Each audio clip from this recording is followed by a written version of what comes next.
예배를 시작하겠습니다. 기도하심으로 시작합니다. 사랑의 하나님, 감사합니다. 우리가 염려했던 그러한 모든 일들이 하나님이여 세상에서 너무나도 무섭게 일어나고 있는 이러한 코비드를 통해서 하나님, 우리가 주님의 은혜 가운데 잘 대처해 갈 수 있도록 도와주시고 나날이 험악해져가는 세상에서 주님의 빛을 따라가는 귀한 은혜를 이 시간 허락해 주옵소서. 예수님의 이름으로 감사하며 기도 올리옵나이다.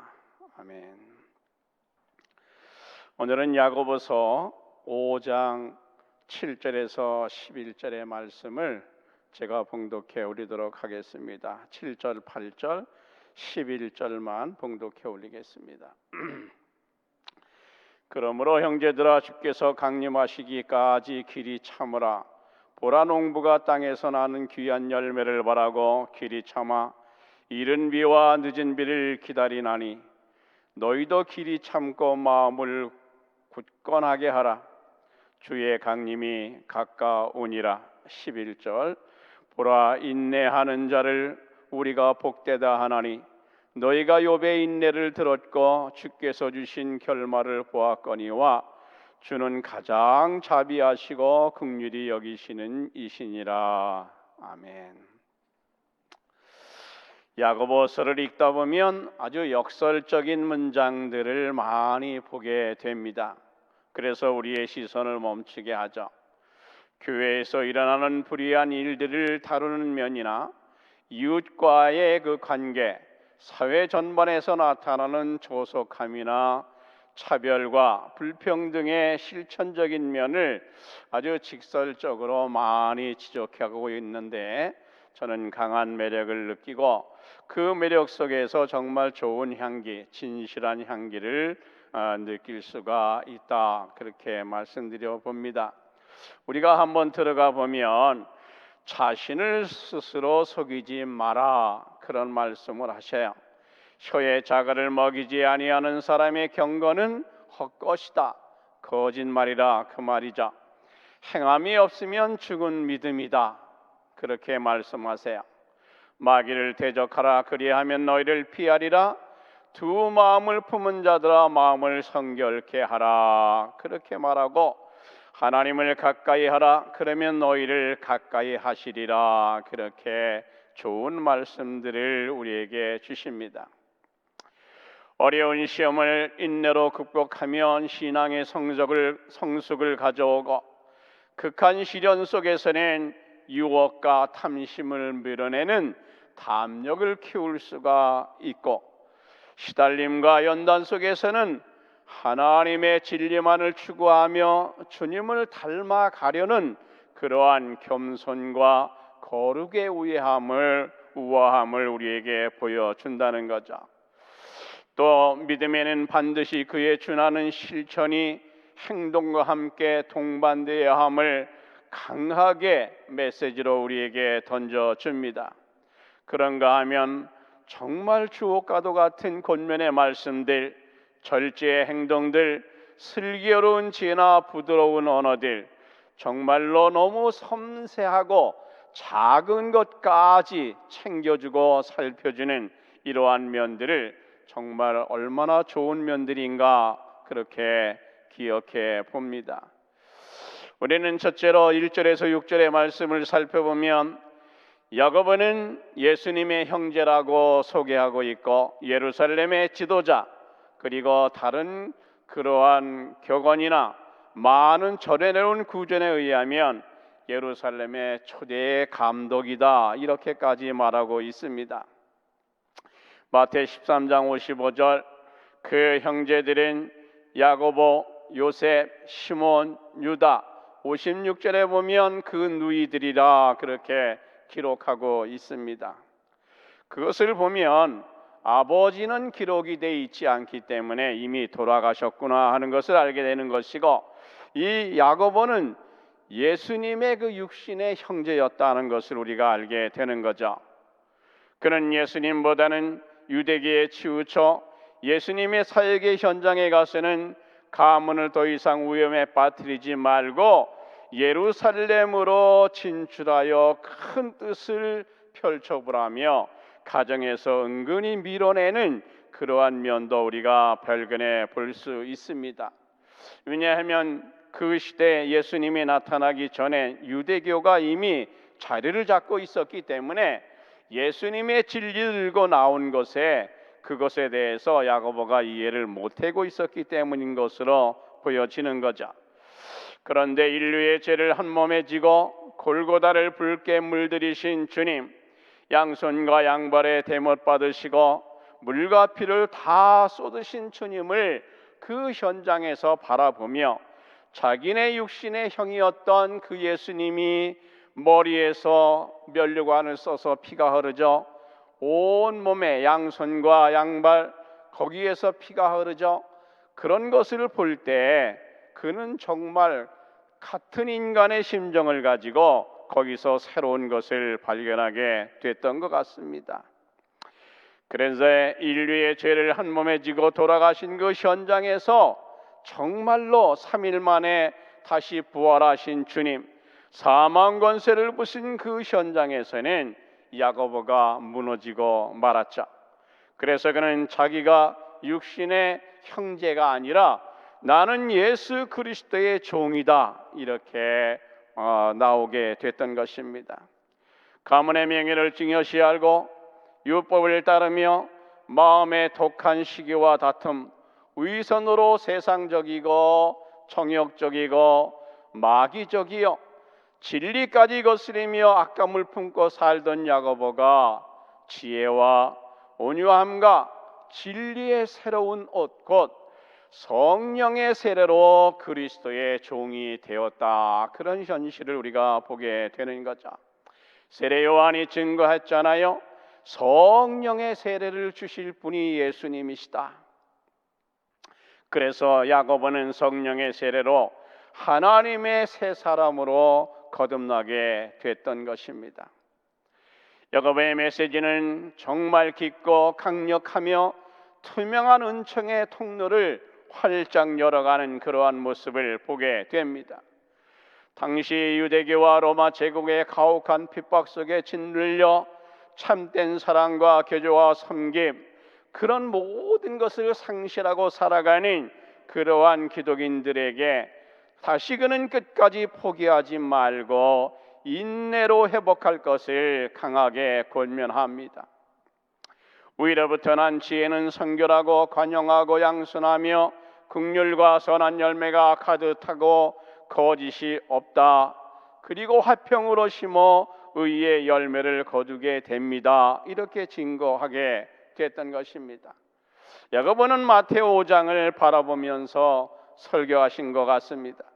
예수님의 산상수훈의 그 현장을 주목하며 하나님의 주권을 증언하고 계시었다는 말씀이죠. 1절에 보면 들으라 부한 자들아 부자들아 그런 말이죠. 너에게 말 고생을 위하여 통곡해야 한다. 야고보는 심령이 가난한 자를 가리키는 것이 아니라 이기적이고 중생하지 못한 세상의 부자들을 향하여 다가올 그러한 환난과 고통의 예언을 하고 계신 것입니다. 두 번째 보면 2절에 보면 썩었고 좀먹었으며 과도히 축적한 재물의 일부가 금방 부패해 버릴 것이라고 지적을 합니다. 세상의 부자들이 3대를 쓰고 남는 것을 모아놓고서 산다는데 그러나 야고보는 그것이 종말과 함께 아주 짧게 다 망가질 것이다 그렇게 말하고 있습니다. 4절에 보면 삭새 소리 지르며 그랬습니다. 고용주가 계약을 어기고 노동의 대가를 불이행하는 그러한 면을 지적하는 거죠. 이러한 죄는 인간의 존엄성을 망각한 비인간적인 행동이 아닐 수가 없습니다. 그런데요, 지금도 지구촌 곳곳에서는 노동의 대가를 떼어 드시는 파렴치한 분들이 많이 계시죠. 하나님은 이 악한 악거업자들에게 불의와 착취를 반드시 보응하시겠다 그렇게 말씀하고 계십니다. 구약으로 거슬러 올라가면 스가랴 14장 12절에 예루살렘을 친 백성들, 그 여호와께서 내리실 재앙이 이러하니 곧 썩었을 때에, 섰을 때에 그 살이 썩으며 그 눈이 구멍에서 썩으며 그 혀가 입속에서 썩을 것이요. 13절, 그날에 여호와께서 그들로 요란케 하시리니 피차 손으로 붙잡으며 피차 손을 들어 칠 것이다. 그렇게 기록하고 있습니다. 이 말을 보면 하나님은 결코 자신의 백성을 건드린 자들을 좌시하지 않고 반드시 무서운 형벌로 응징하시겠다, 그러한 말씀이 되는 거죠. 성도들은 그러므로 문화적 다양성과 양심의 자유를 이해하며 그 모든 사람들 포옹해 갈 수 있어야 하는 것입니다. 잘못이 눈에 들어오고 불의한 것이 눈에 들어와도 그것을 품고 가는 그러한 우리의 아주 넓은 그러한 마음으로 대화해 가야 한다는 것이죠. 두 번째, 우리는 농부의 귀한 이 7절에서 12절의 말씀을 기억해 봅니다. 야고보는 농부의 길이 참는 인내를 주님의 강림과 연결하고 있습니다. 거룩한 성도들은 주님의 재림이 이루어질 때까지, 농부가 땅의 수산의 열매를 얻기까지 이른 비, 파종기가 10월에서 11월이죠. 이건 팔레스타인의 원력을 말하는 것입니다. 늦은 비는 4월하고 5월인데 이건 결실기를 말하는 것입니다. 그것을 기다리는 농부의 마음으로 주님의 강림을 기다려야 한다, 이렇게 말씀하고 계시는 거죠. 앞이 보이지 않는 살벌한 세상이지만, 어디 하나 기댈 것이 없는 그러한 캄캄한 세상이지만, 우리 신앙의 선배들이 정결한 피로 쌓아 올린 그러한 경륜과 인내는 미래를 살아가는 우리, 그리고 지금 살아가는 우리 성도들 모두의 삶의 현장이라는 것을 잊으시면 안 됩니다. 빈비격차에 주목하는 성도들, 길이 참으며 인내하기 너무나 힘들어하죠. 그래서 시편 73편 아삽이 저자는 이렇게 말합니다. 하나님, 나는 세상에서 하나님을 믿기 위하여 이렇게 몸부림치고 할 것 안 할 것 가려가며 하는데, 하나님을 욕하며 제 멋대로 살아가는 사람들은 왜 저렇게 잘 나갑니까? 그렇게 하나님 앞에 항변했던 그런 부분들이 있죠. 우리 믿음의 사람들에게도 그런 면들이 있습니다.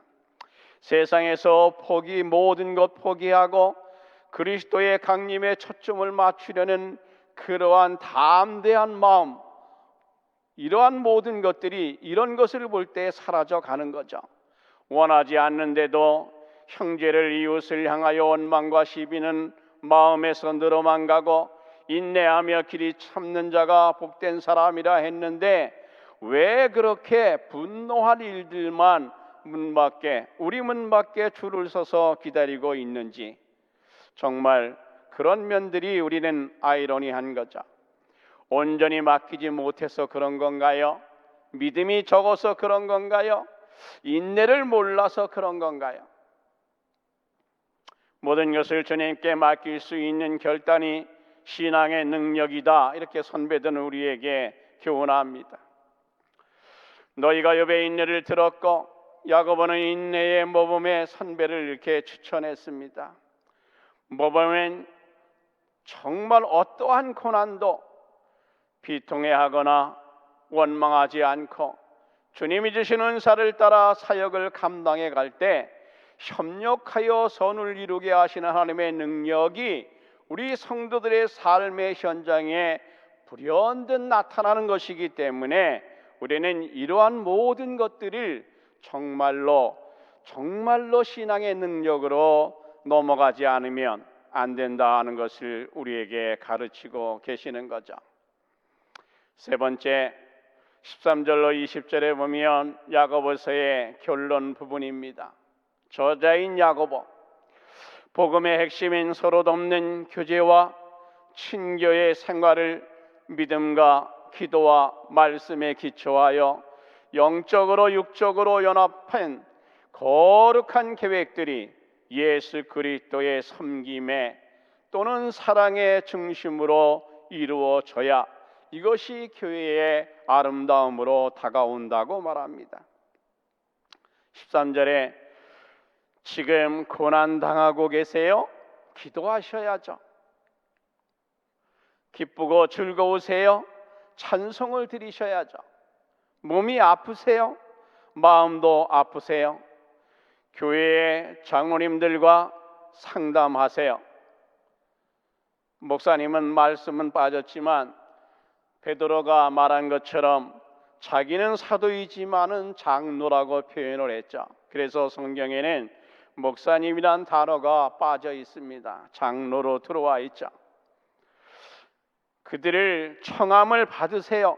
그리고 청함 받으면 청함 받은 사람은 주의 이름으로 기름을 바르며 기도를 해야 한다. 그런데 이 기름이 뭔가 고대 의약품 중에 하나다 이렇게 말하고 있습니다.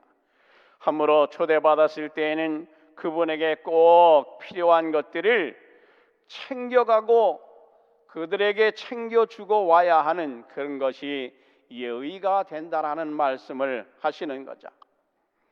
15절에는 믿음의 기도는 큰 역사가 나타나 병든 자가 치유함을 받을 때 회개함으로 구원을 얻게 됩니다. 이렇게 말씀하죠. 함으로 죄를 고백하며 질병을 위하여 이미 일어난 문제들까지 뜨겁게 기도하면 하나님의 역사가 크게 일어난다. 성경은 정말이면을 자신 있게 말씀하세요.